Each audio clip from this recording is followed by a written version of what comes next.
يضلل فلا هادي له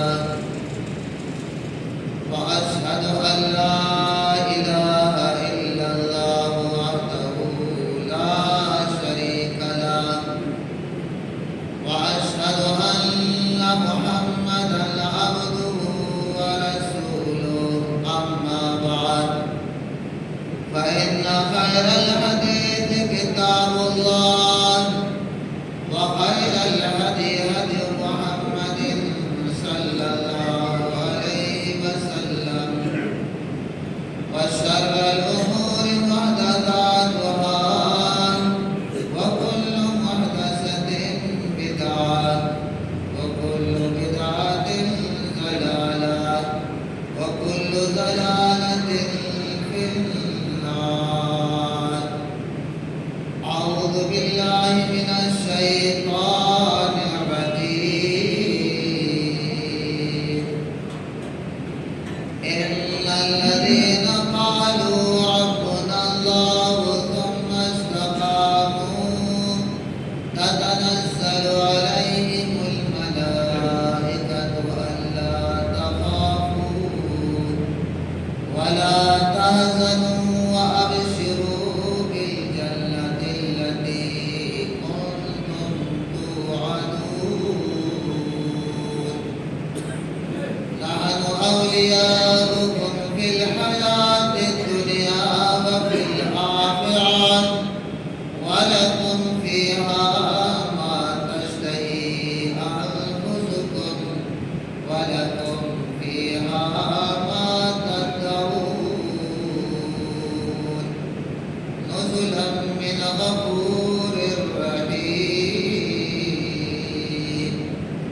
وقال النبي صلى الله عليه وسلم من صام رمضان ثم أتبعه ستا من شوال كان كصيام الدهر. رواه مسلم. تمام تعریفیں حمد و ثنا عظمت و کبریائی بڑائی بزرگی برتری اللہ رب العالمین کے لیے لائق اور سوا ہے. اسی کے لیے سزاوار ہے کہ وہ اس کائنات کا خالق و مالک ہے. سب کچھ اس کے قبضہ قدرت اور اختیار میں ہے. وہ اپنی حکمت اور مشیت سے ساری کائنات کا نظام چلا رہا ہے. وہ رب ذوالجلال ساتواں آسمان سے اوپر اپنے عرش پہ مستوی ہوتے ہوئے اس کائنات کے اندر اپنے احکام جاری کرتا ہے. اس کے حکم کو نہ کوئی روکنے والا ہے اور نہ کیے ہوئے کو کوئی بدلنے والا ہے. وہ فاعل لما یرید ہے، جو چاہتا ہے وہ کرتا ہے. علی کل شیء قدیر ہے، ہر چیز پر قادر ہے. علیم بذات الصدور ہے، وہ ظاہر و باطن اول آخر سارے معاملات سے واقف ہے، باخبر ہے. محترم حضرات، درود و سلام ہو اللہ کے آخری نبی جناب محمد رسول اللہ صلی اللہ علیہ وسلم پر کہ جن کے ذریعے اللہ تعالیٰ نے ہماری ہدایت کا بندوبست کیا. اللہ تعالیٰ نے آپ پر قرآن نازل کیا، اپنا کلام نازل کیا، الہام کے ذریعے سے اپنے دیگر احکام نازل فرمائے. اللہ کے نبی نے کما حقہ وہ سارے کلام و سارے فرمودات اللہ کے بندوں تک پہنچا دیے اور خود بندوں کو گواہ بنایا حجۃ الوداع کے موقع پر کہ دیکھو اللہ کے جتنے بھی احکام ہیں وہ میں نے تم تک پہنچا دیے ہیں. اب تم عمل کرو گے دنیا آخرت میں عزت مند رہو گے. اللہ تعالیٰ کے انعامات اکرامات سے نوازے جاؤ گے. اور اگر اللہ کے احکام سے تم انحراف کرو گے، منہ موڑو گے، اللہ اللہ کے احکام کو پس پشت ڈالو گے، عمل نہ کرو گے، تو پھر اللہ کے یہاں جواب دے تم خود ہو گے۔ اس انحرافی کی صورت میں، منہ موڑنے کی شکل میں اللہ تعالیٰ تمہیں دنیا میں بھی پکڑ سکتا ہے اور آخرت میں بھی اپنے دردناک عذابوں کا شکار کر سکتا ہے۔ محترم حضرات، خطبہ مسنونہ کے بعد قرآن کریم کی 2 آیات آپ نے تلاوت فرمائی جن میں استقامت دین کا بیان ہے۔ استقامت دین، ایمان، اسلام، یہ سب سے اہم چیز ہے۔ اگر یہ انسان کی زندگی میں ہے تو وہ سچا پکا مومن ہے، مسلم ہے۔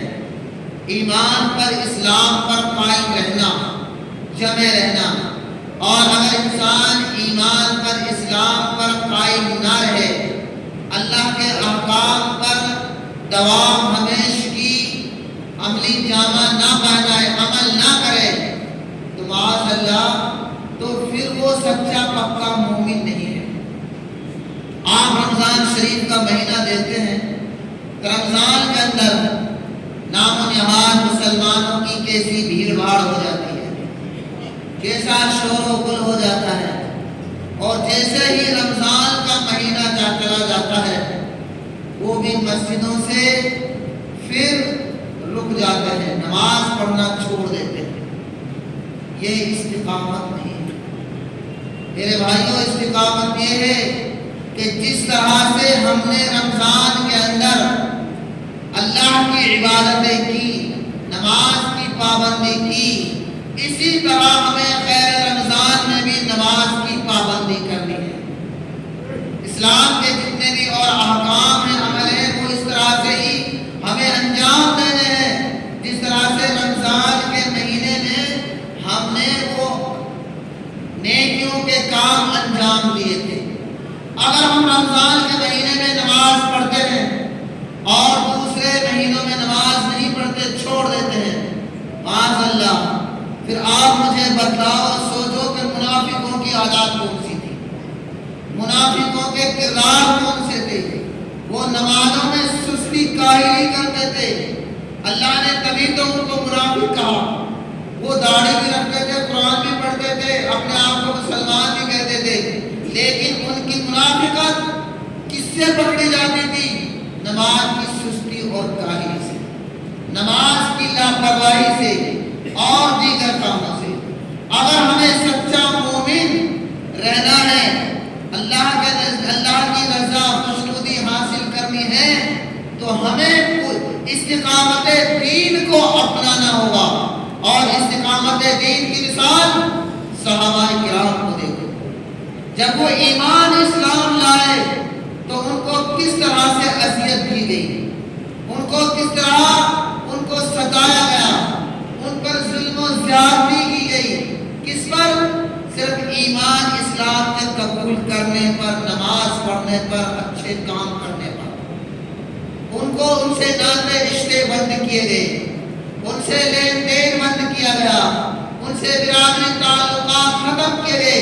کفار مکہ نے کوئی بھی ایسی اذیت نہ چھوڑی تھی جو ان کو پہنچائی جاتی، لیکن ان کے ایمان میں تذبذب نہیں آیا، ان کے ایمان کو اپنے ایمان سے ڈگمگائے نہیں۔ وہ اللہ کی عبادات، اللہ کے احکام کے عمل کرنے پر انہوں نے ذرا بھی سستی اور کاہلی نہیں دکھائی۔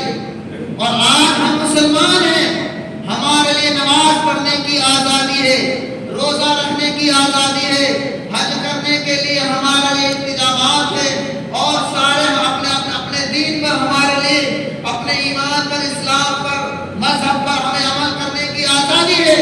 اس کے باوجود اگر ہم نماز نہ پڑھیں تو بتاؤ اس سے زیادہ ہماری اللہ کے نزدیک نمک حرامی ہوئی کیا ہو؟ صحابہ کرام کی زندگی کو دیکھو، کس طرح سے ان کو ستایا گیا، پریشان کیا گیا، ان پر ظلم و زیادتی کی۔ آخرکار جب پریشانیوں سے تنگ آئے تو آپ کے چچا زاد بھائی جعفر بن ابی طالب، جو بڑے جلیل القدر صحابی تھے، جو شروع میں ہی جنہوں نے حضرت صدیق کی دعوت سے ایمان اسلام قبول کیا تھا، تو حضرت جعفر کو بھی ستایا گیا، پریشان کیا گیا۔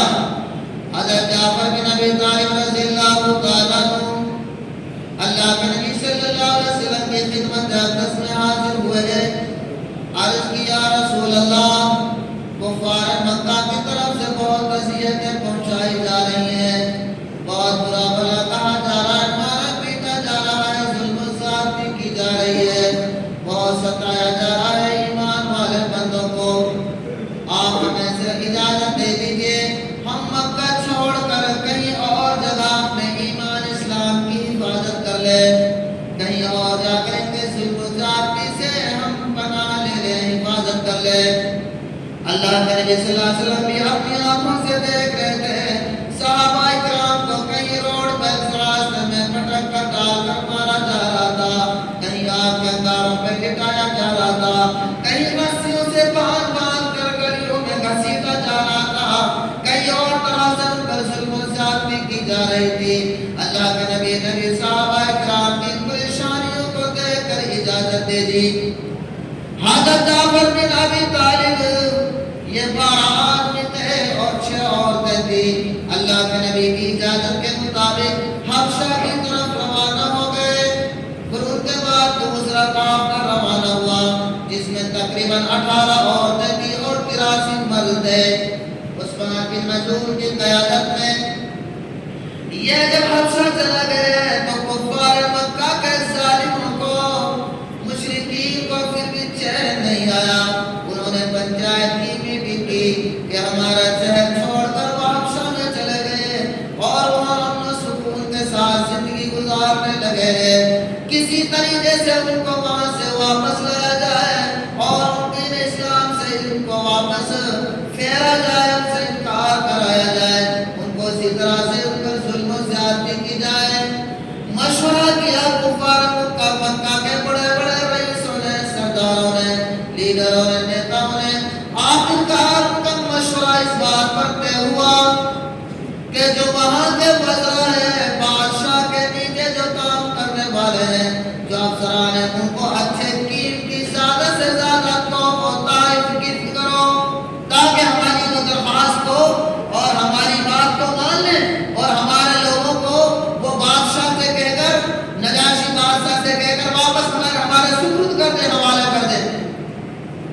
آخرکار اپنے مشورے کے مطابق انہیں عمر بن عاص جب تک ایمان اسلام نہیں لائے تھے اور دوسرے عبداللہ بن رواحہ، یہ بڑے عقل مند اور سمجھدار تھے اس وقت کے، میٹنگ نے ان دونوں کا انتخاب کیا کہ یہ دونوں کو بات کرنے کا اچھا طریقہ ہے، طور طریقہ ہے، یہ باہر کے لوگوں کے بات اچھے طریقے سے کرتے ہیں، ڈھنگ سے کرتے ہیں، ان کو بہت سارا تحفہ و تحائف ان کے ساتھ سپرد کر کے، اور کہا کہ بادشاہ کے جتنے وزراء ہیں، جتنے بھی کام کرنے والے ہیں، ان کو یہ تحفہ و تحائف دے کر ان کو اپنا لو، اپنا بنا لو، اور پھر اپنا بنا کر نجاشی بادشاہ کے سامنے اپنے بات رکھو کہ جو تمہارے پاس ہمارے ملک کے لوگ آئے ہیں ان کو واپس کر دو، ہمارے حوالے کر دو۔ آخرکار یہ عمر بن عاص، عبداللہ بن رواحہ یہ تحفہ و تحائف لے کر نجاشی بادشاہ کے دربار میں گئے اور وہاں کے جتنے بھی وزراء ہیں پہلے ان سے ملے، ان کو تحفہ و تحائف پیش کرے، وہ بڑے خوش ہوئے۔ انہوں نے کہا کہ اتنے بڑے قیمتی تحفہ و تحائف ہمارے لیے دیے جا رہے ہیں، آخرکار تمہاری کیا معاملہ ہے؟ کوئی وجہ ہوگی جو ہمارے لیے اتنے بڑے قیمتی تحفہ و تحائف گفٹ کر رہے ہو، اتنا ساز و سامان لائے ہو۔ انہوں نے کہا کہ ہمارے مکے کے شرافہ نے، روسا نے، سرداروں نے آپ کی خدمت میں ہمیں بھیجا ہے تحفہ و تحائف دے کر، اور یہ کہا ہے کہ ہمارے کچھ لوگ آپ کے ملک میں آ گئے ہیں جنہوں نے ہمارے باپ دادا کے دین کو چھوڑ دیا ہے اور انہوں نے ایک نیا دین اپنا لیا ہے، اور اس دین اور نہ وہ تمہارے دین میں ہے نہ ہمارے دین میں ہے، انہوں نے ایک شر فساد پھیلا رکھا ہے۔ ہماری گزارش ہے کہ ان کو آپ ہمارے حوالے کر دیں اور ہمارے ساتھ آپ بھی بادشاہ کے سامنے یہ پیشکش رکھتے ہیں، ہماری مدد کریں۔ تو انہوں نے تحفہ تو کھائی لیا تھا، دے لیا تھا، تو انہوں نے ٹھیک ہے تمہارا پورا ساتھ دیں گے۔ نجاشی بادشاہ آیا، عمر بن دربار لگا، عمر بن عاص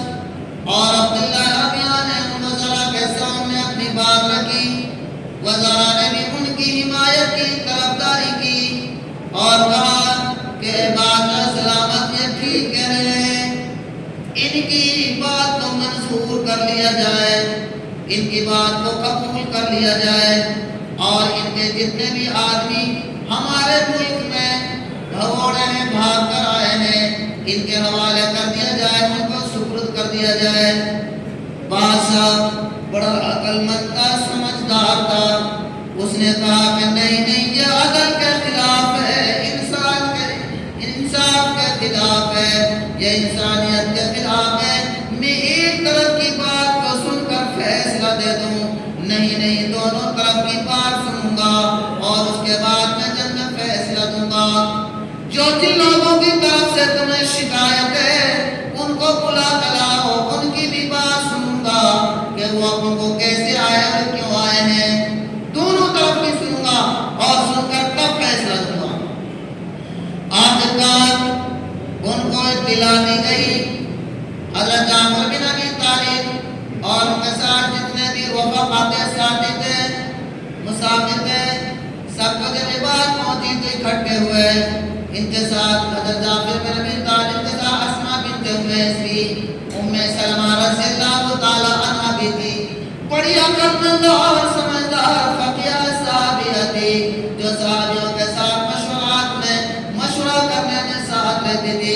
ام سلمہ کے ساتھ انہوں نے مشورہ کیا تو ام سلمہ نے، یہ اللہ کی ایک بندی تھی، ایمان والی وہ بندی تھی، کہنے لگی کہ ہم نے دیکھو سچ کے خاطر ایمان اسلام قبول کیا ہے، ہم نے سچائی کے خاطر ایمان اسلام قبول کیا ہے، ہمیں سچ بولنا ہے، ہمیں کوئی ہیرا پھیری جھوٹ پرے سے کام نہیں لینا ہے، جیسے ہم آئے ہیں وہی بات ہمیں پیش رکھنا ہے۔ اور جعفر بن ابی طالب یہ وہ شخص ہے جن کی زبان میں ایسی بلاغت تھی، ایسی فصاحت تھی، ایسی توضیح تشریح کرتے تھے جن کی بات کا ہر خاص عام سمجھ جاتا تھا۔ جعفر بن ابی طالب کو مقرر کر لیا گیا، دربار لگا، ایک طرف عمر بن عاص عبداللہ بن ربیعہ مکے کی طرف سے بھیجے ہوئے یہ دونوں سفیر تھے، اور دوسری طرف جعفر بن ابی طالب اور ان کے رفقا ماں کے بیٹھے ہوئے تھے ایک مجرم کی شکل میں، اور تیسری طرف بادشاہ ہے، بادشاہ کے وزراء ہے، اور اس کے ساتھ اور بہت سارا ان کا مجمع بیٹھا ہوا ہے۔ تو عبداللہ نے اور عمر بن عاص نے اپنی بات رکھی اور اپنی بات رکھ کے کہا کہ ہمیں مکہ کے سرداروں نے، رئیسوں نے، ذمہ داروں نے آپ کے پاس اس لیے بھیجا ہے کہ یہ ہمارے ملک کے، ہمارے شہر کے بھگوڑے ہیں، انہوں نے ایک نیا دین قبول کر لیا۔ خوب بادشاہ کو بھڑکایا، خوب برگلایا، الٹی سیدھی باتیں کی۔ تو بادشاہ نے کہا کہ تمہاری بات پوری ہو گئی؟ انہوں نے کہا ہاں۔ اب انہوں نے کہا کہ تم اپنی بات رکھو۔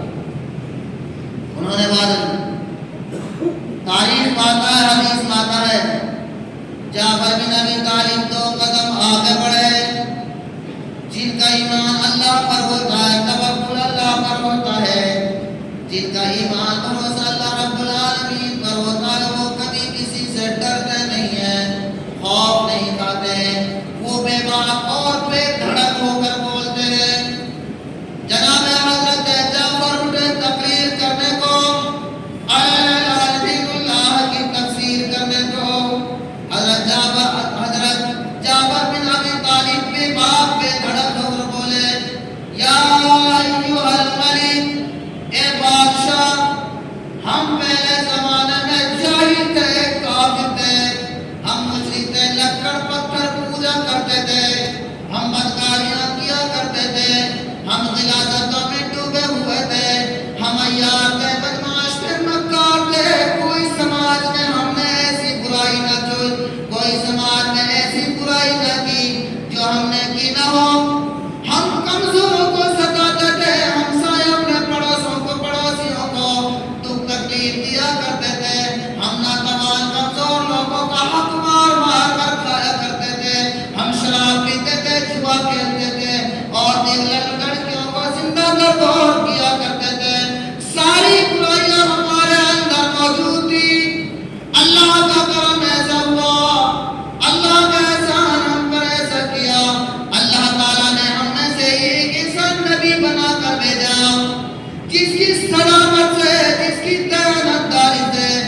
پہلے ہی واقف تھے، جانکار تھے، آگاہ تھے، جو ہم میں پہلے سے ہی سچے تھے، بڑے ایماندار تھے، لوگ ان کے پاس اپنی امانتیں جمع کیا کرتے تھے۔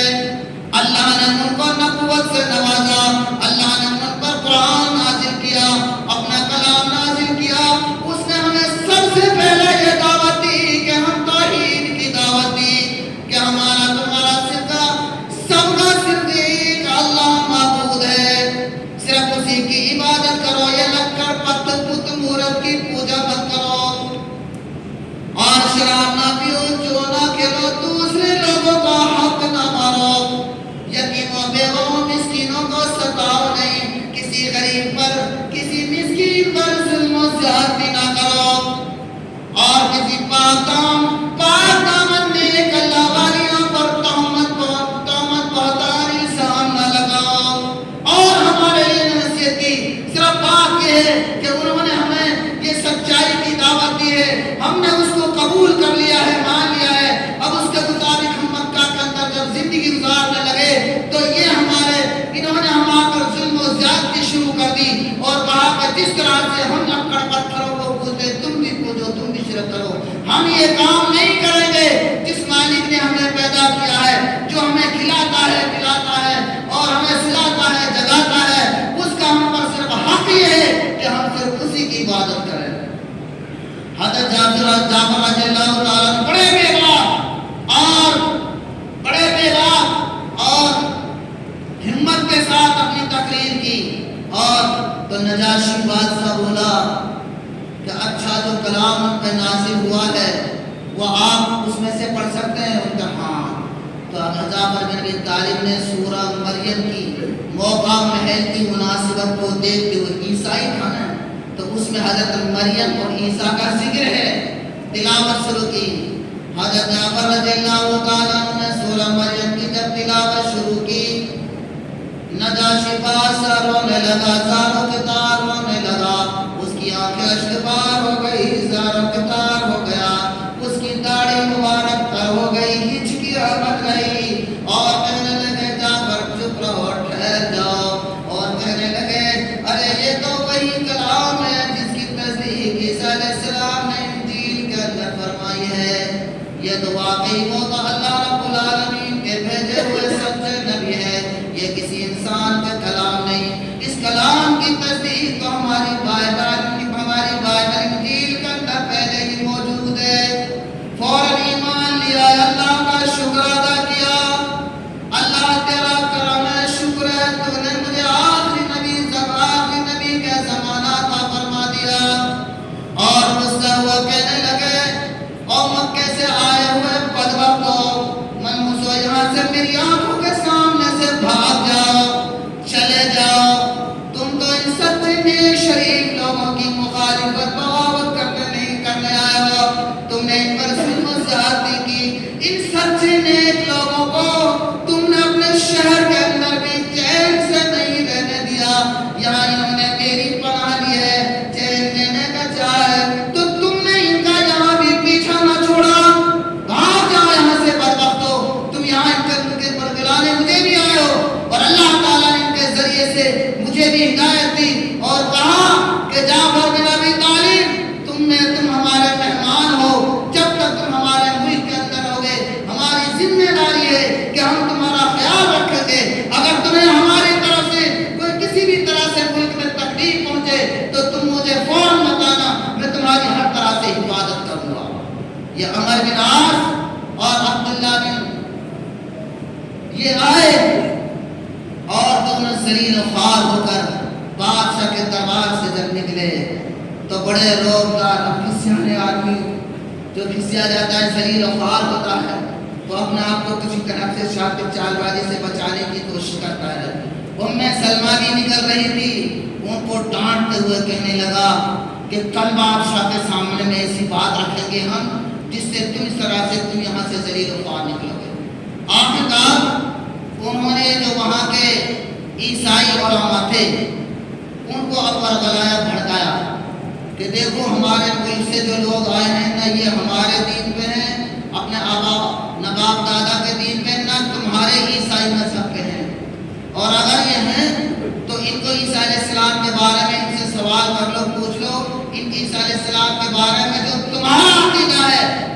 کا وہ عقیدہ نہیں ہے۔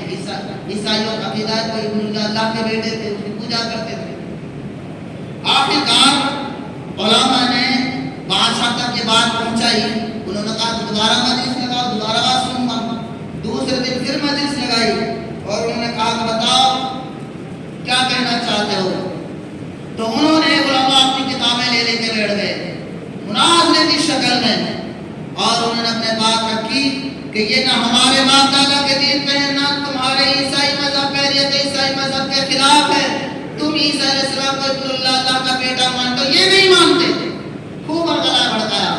تو انہوں نے کہا نجاشی بات ہمیں جعفر بن ابی طالب سے اچھا سچ بتاؤ۔ اچھا جب یہ بات آئی تو نجاشی کا وہ جعفر بن ابی طالب نے ام سلمہ اسماء بنت امیس وغیرہ نے مشورہ کیا کہ اب معاملہ بڑا کڑک آ گیا، پریشانی آ، لیکن ام سلمہ بولی ہمیں سچ بولنا ہے۔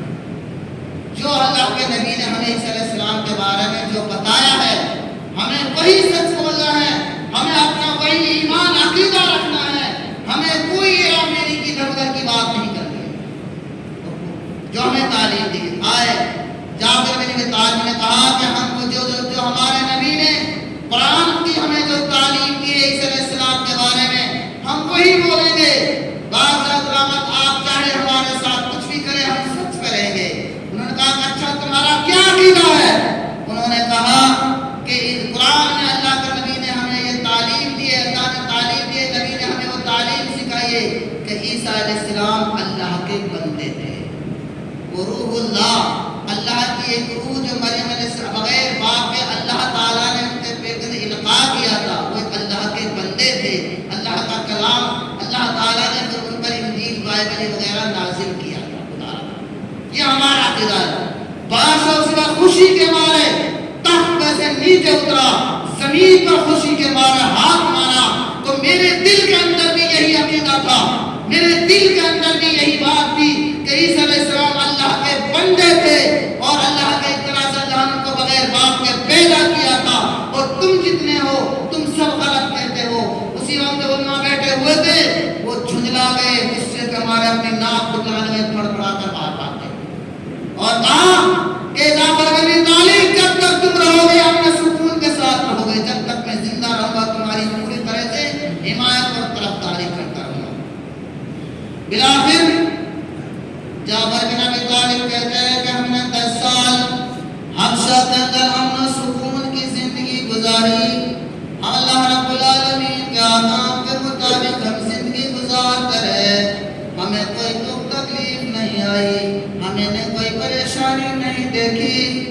آخر کار اپنے خاندان تو سب کسی کو یاد آتا ہے، چاہے کسی بھی خوشی میں ہو، کسی بھی عیش و آرام میں ہو، اپنا وطن اپنی جگہ سب کو یاد رہتی ہے، محبت رہتی ہے۔ آخر کار اللہ کے نبی جناب محمد رسول اللہ صلی اللہ علیہ وسلم اور آپ کے ساتھی رفقا صحابہ کرام دھیرے دھیرے مکہ چھوڑ کر جب مدینہ کی طرف ہجرت کر گئے، مدینہ چلے گئے، حبشہ میں بھی جعفر بن ابی طالب کو بھی خبر ملی کہ آپ مدینہ ہجرت کر کے آئے، تو پھر کہا اللہ کے نبی ہم مدینہ آئے، ہم نہ سکون ہے، اب ہم اپنے خاندان اپنے گھروں کے بس واپس چلتے ہیں۔ سب نے مشورہ کیا۔ سن 7 ہجری میں جعفر بن ابی طالب کا یہ قافلہ یہ جب مدینہ واپس آیا تو اللہ سن 7 ہجری کا واقعہ ہے، اسی وقت خیبر فتح ہوا تھا، اللہ کے نبی اس کی واپسی سے مدینہ آ کر ہی بیٹھے تھے، خوشی کے عالم میں بیٹھے تھے۔ جعفر بن ابی طالب کا جب یہ قافلہ دیکھا آپ کھڑے ہوئے استقبال کے لیے گئے۔ یعنی یہ بھی ایک مسئلہ ہے، اگر کوئی آ رہا ہے کھڑے ہو کر اس کے پاس چلے جاؤ، اسی وقت کھڑا ہونا شریعت کے اندر سب منع، آگے بڑھ کر اس کو لانے کے لیے جا سکتے ہیں، جب ٹھیک ہے تو احترام کے لیے حکم ہے۔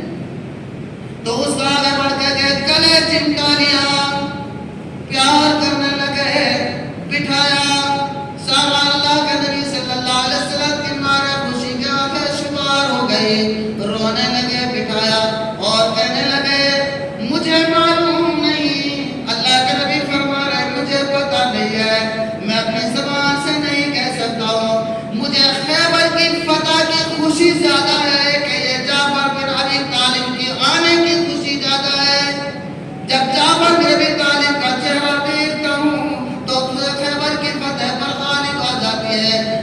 جب خیبر کی فتح کو دیکھتا ہوں تو اس کی بھی بہت بڑی خوشی ہے۔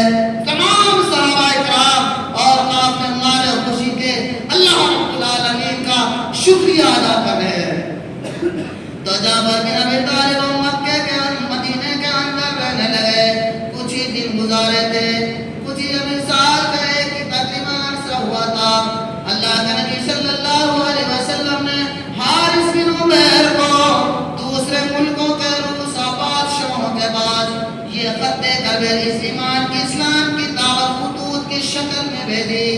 تو حارث بن عمیر ازدی کو یہ بصرہ کی سرزمین یا ادھر ان کو شہید کر دیا گیا تھا۔ اللہ کے نبی کو بڑا صدمہ ہوا اور ان کے انتقام کے لیے آپ نے 3000 لشکر جرار صحابہ کرام کو تیار کیا اور کہا کہ ہم نے دین اسلام کی دعوت کے لیے میں نے حارث بن عمیر کو بھیجا تھا اور ان کو مظلومہ کی ظلم کی صورت میں شہید کر دیا گیا ہے، اس کا انتقام لیا جائے۔ آخرکار لشکر موتا کے اندر پہنچے، ادھر عیسائیوں کی کئی ملکوں سے بڑی زبردست فوج تیار ہوئی، 1 لاکھ کے قریب، بعض روایات ماتا 90,000 کے قریب۔ اندازہ لگاؤ، غور کرو، ایک طرف صرف وہ غریب نہت ہے جنہوں نے کبھی پیٹ بھر کے کھانا نہیں کھایا، جنہوں نے کبھی جسم کو پورے ڈھانپنے کے لیے لباس نہیں تھا۔ اب کچھ اگر سکون کے زندگی دیکھے تو کتنا بڑا امتحان اور آزمائش سر پہ آ گئی، کتنا بڑا امتحان آ گیا۔ سامنے 90,000 عیسائیوں کا کرسچنوں کا لشکر ہے اور ایک طرف صرف صحابہ کرام کا 3000 ہے۔ پہلے سلینامہ کی نئی عیسائی نہیں مانے کہ ہم جنگ کریں گے، اسلام کا مسلمانوں کا نام و نشان مٹائیں گے۔ آخرکار اللہ کے نبی نے اس لشکر کی قیادت کے لیے کس کو قیادت کے لیے زید بن حارثہ کو اس کی امانت زید بن حارث کو سونپی۔ اس کے بعد کہا زید بن حارث اگر شہید کر دیے جائیں تو پھر جھنڈے کو یہ جعفر بن ابی طالب کو سنبھالنا ہوگا، اگر جعفر بن ابی طالب بھی شہید ہو جائے تو پھر جھنڈے کو یہ زید بن حارث جعفر بن ابی طالب ہوگا، پھر اس کے بعد خالد بن ولید ہوں گے یا عبداللہ بن رواحہ ہوں گے تیسرے نمبر پر، چوتھے نمبر پر پھر خالد بن ولید ہوں گے۔ آخرکار یہ تینوں شہید ہو گئے۔ شہید کیسے ہوئے؟ یہ زید بن حارثہ جب جنگ شروع ہوئی تو شہید ہو گئے۔ اس کے بعد جعفر بن ابی طالب نے اسلام کے پرچم کو اپنے ہاتھ میں لیا، کفار سے لڑتے رہے اور ان کا ایک ہاتھ کٹ گیا، دوسرے ہاتھ میں پرچم کو تھام لیا، دوسرا ہاتھ بھی کٹ گیا، دونوں کٹے ہوئے ہاتھوں سے اسلام کے پرچم کو تھام لیا، آخرکار شہید ہو گئے۔ اور جب جنگ بند ہوئی، جعفر بن ابی طالب کی لاش کو میت کو ڈھونڈا تو مورخین نے لکھا ہے تقریباً 70-75 کٹے ہوئے مقتول کفار کے درمیان ان کی لاش پڑی ہوئی تھی۔ اتنی بہادری شجاعت کے ساتھ لڑے، انہوں نے تقریباً 70-80 کفار کو اپنے ہاتھوں سے قتل کیا تھا، تب جا کے شہید ہوئے۔ اللہ کے نبی جناب محمد رسول اللہ صلی اللہ علیہ وسلم کو یہ سارا منظر خبر کی صورت میں حضرت جبرائیل مدینہ کے اندر پہنچا رہے تھے کہ جنگ کی ایسی پوزیشن کیفیت چل رہی ہے۔ اللہ کے نبی بیٹھے جب جعفر بن ابی طالب شہید ہو گئے، اللہ کے نبی بیٹھے رونے لگے۔ آپ سے وجہ پوچھی، جعفر بن ابی طالب کے گھر گئے تو اسماء بنت امیس کو دیکھا، آٹا گوندھ رہی ہے، کھانے کی تیاری میں لگی ہوئی ہے اور بچوں کو نہلا دھلا رہی ہے، تیار کر رہی ہے کہ آج جعفر بن ابی طالب آج کل میں آنے والے ہیں۔ اللہ کے نبی نے کہا کہ جعفر کے بچے کہاں ہیں؟ وہ دوڑے ہوئے آئے۔ اللہ کے نبی نے ان کو اپنی گود میں بٹھایا، ان سے پیار کیا، ان کو چوما اور ان کو اسماء بنت امیس سمجھ گئی، یا رسول اللہ کوئی خبر ہے؟ آپ خدا سے غمگین سے نظر آ رہے ہیں۔ فرمایا ہاں یہ خبر ہے کہ جعفر بن ابی طالب جنگ موتا کے اندر شہید ہو گئے۔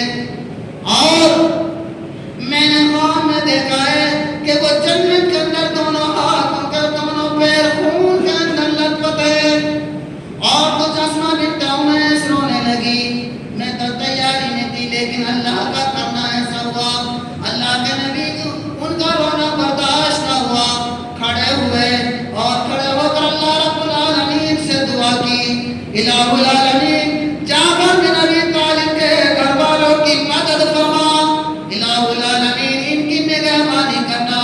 اور یہ کہتے ہوئے آ کر بیٹھے تو آپ کی بیٹی فاطمہ الزہرا روتی ہوئی آئی اور یا اماں یا چچا کہتی ہوئی آئی اور وہ بھی رونے لگی، لیکن آپ نے فرمایا کہ رونے والیوں کو رونے دو، جعفر اس قابل تھے کہ ان پر دل تھام نہیں سکتے، میں بھی تھام نہ سکا، آپ بھی آپ کی بھی آنکھیں اشکبار ہیں، رو رہے ہیں۔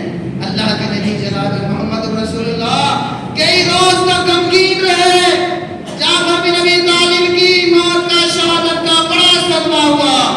حضرت جبریل آئے، آپ کے صدمہ کو دیکھا، آپ کو غم کو دیکھا، پوچھا یا رسول اللہ آپ بڑے غمگین ہیں، اداس ہیں۔ فرمایا جعفر بن ابی طالب کی جنہوں نے دین استقامت کے خاطر اپنی زندگی میں کیسی کیسی پریشانیاں دی، گھر چھوڑا، ملک چھوڑا، شہر چھوڑا، غیر وطن میں کتنے دن گزارے، یہاں کے کچھ سکون کی زندگی گزاری، یہاں بھی ظالموں کی طرف سے پھر اعلان ہوا میں نے ان کو وہاں بھیج دیا، شہید ہو گئے۔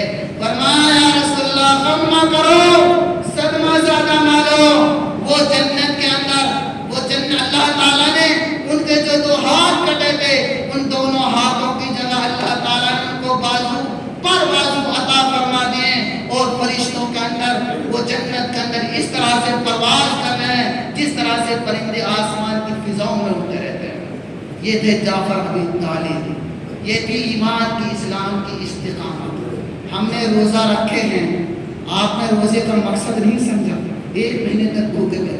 روزے کا مقصد ہے تزکیہ نفس، جو زندگی میں گناہ ہو گئے اس کی توبہ استغفار کرنا اور آئندہ کے لیے برائیوں سے رک جانا۔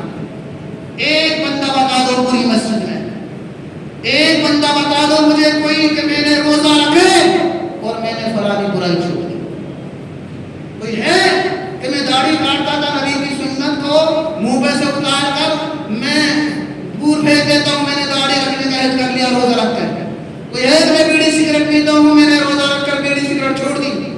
کوئی کہنے والا ہے کہ میں نے فلانے کے ساتھ زیادتی کی، دل دکھایا، میں نے معافی مانگی، اب کسی کا دل نہیں دکھاؤں گا، میں نے کسی کا حق مارا آئندہ کے لیے عہد کرتا ہوں، اب کسی کی لوٹ کو چوری ڈکیتی نہیں کروں گا؟ کوئی ایک بندہ کہنے والا ہے؟ ہم نے روزے کا مقصد نہیں سمجھا۔ دوسرا مقصد تقویٰ، آئندہ کے لیے نیکیوں کا جذبہ، شوق پیدا ہو جائے۔ یہاں شوق نیکیوں کا جہاں تھا، نمازیں چھوڑ دی، نیک کام ہی چھوڑ دیے۔ جیسے رمضان جاتا ہے نمازی مسجدوں میں سے ایسے بھاگ جاتے ہیں جیسے گدھے میں سے سینگ بھاگ گئے۔ یہ حال ہے آج کے مسلمانوں کا، اور پھر اپنے ایمان کا، اسلام کا دعویٰ کرتے ہیں۔ کہاں تقویٰ آیا ہمیں، کہاں دینداری کا فیصلہ؟ اللہ تعالیٰ نے ہمیں کتنی بڑی آفر دی ہے، جس نے رمضان کے روزے رکھے اور رمضان کے روزہ رکھنے کے بعد 6 شوال کے اور روزہ رکھ لیے تو اس نے گویا پورے سال کے روزے رکھے۔ بتاؤ اسلام کے اندر، دنیا کے اندر، دین کے اندر اتنی بڑی آفر آپ کو نہیں ملے گی، صرف 6 روزوں پر پورے سال کے روزوں کا ثواب۔ اور صحیح روایات کے مطابق یہ آتا ہے کہ روزے کا ثواب صرف اللہ ہی جانتا ہے، اللہ کے علاوہ کوئی نہیں جانتا۔ ضعیف روایت مطابق ایک روزے کا اجر و ثواب اللہ کے نزدیک اتنا ہے جتنا مشرق و مغرب اور شمال و جنوب اتنی خندقوں کی دوری ہو جاتی ہے، روزے دار اور جہنم کے درمیان۔ بتاؤ کتنا بڑا اجر و ثواب ہے۔ ہم نے اللہ کی اس آفر کو لیا، 6 روزوں کا ہم نے اہتمام کیا کہ پورے سال ہمیں روزوں کا ثواب۔ بتاؤ ہمارا دینداری پرہیزگاری آئی، تقویٰ آیا۔ دنیاوی معاملات میں اگر 25 روپے کی صابن لینے ہم دکان پہ جاتے ہیں، اس سے کہتے ہیں، وہ کہتا ہے 25 روپے کی ہے، 2 لوگ ہیں تو 50 روپے کی ایک فری ملے گی۔ آپ ایک فری کے چکر میں الگ الگ لیں گے تو 75 کی، ہم اکٹھی لیں گے 50 روپے کی، ایک ہمیں آفر مل رہا ہے۔ اللہ نے کتنا بڑا آفر دیا ہے اسلام کر کے روزوں کا۔